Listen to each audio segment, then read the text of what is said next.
Good afternoon, everyone. I just came across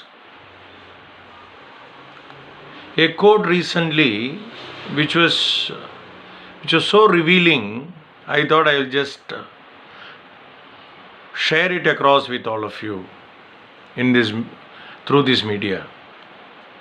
See, the quote read, "The divine nature is well established. Animal nature is also very well established. Only the human nature is in a fuss."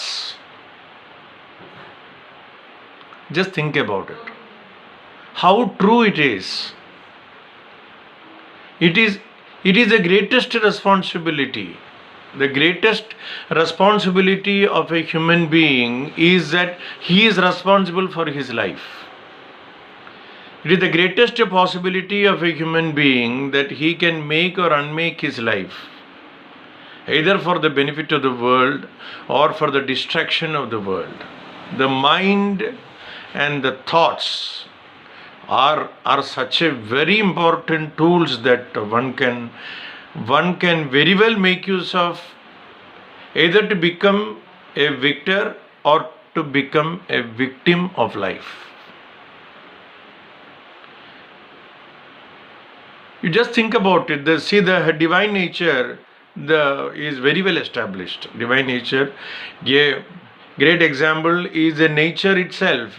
There is an order in nature. And similarly, animal nature is also very well established, because it's all fixed. It's all fixed, and there is nothing much that a species can do about it. But that is not the case with a human being. That is not the case with human life per se. Man is a custodian of his life. It is said that all the Vedic scriptures, all the Upanishads, all the sacred literature ever known to man, it talks about the thoughts. Be very conscious of your thoughts. Actually, thought is the seed of an action. So you need to be very cautious and conscious of the thoughts. It is not that some thought is entering your mind or something. No. It is said that you should be the ever alert guardian of your inner space. You should stand guard at the gateway of your mind. It's a very, very important thing. We are bothered only about the action, but the seed of action is always on the thoughts. It is very interesting to assess and analyze on an hourly basis that which are all the thoughts that are running. At the start of the hour, think about it. Watch our see which are all the constructive ideas that you are going to invest in your mind. All the facilities that we experience and enjoy these days had been the result of a particular individual who was convinced on his thoughts and who pursued those thoughts into its perfect execution. Even the media with which this communication reaches you, the mobile, somewhere in the world, sometime before, there had been a person who thought that this is possible. That is exactly the reason why this is reaching you. All the things that you see around, as it is said, if you look at life with little depth, it is all just magical. Let us come to where we have begun. Only the human nature is not well established. See, even at this juncture, when the universe is fighting such a dreaded virus which has taken a toll of 5 lakhs lives, 1 crore has been infected across the world. In spite of it, in spite of all this agony going on, without any exception, it is across the world this is happening. We see the news of a war. We are getting daily updates of one country crossing the border of another country. This is all because of I, me, myself, conviction. This virus has actually taught us something very significant.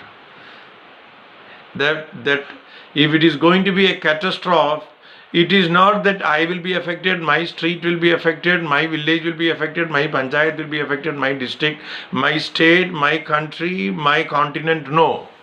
If there is a catastrophe that is happening, it will happen across the world without any exception, caste, creed, nothing matters for the virus.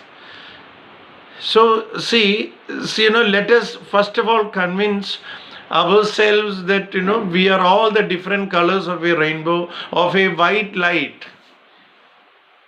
You call that white light God or high powerful resource, whatever it is, nature, or whichever way that you want to interpret, either scientifically or spiritually, whichever way that you are interpreting, it is a reality, that is for sure.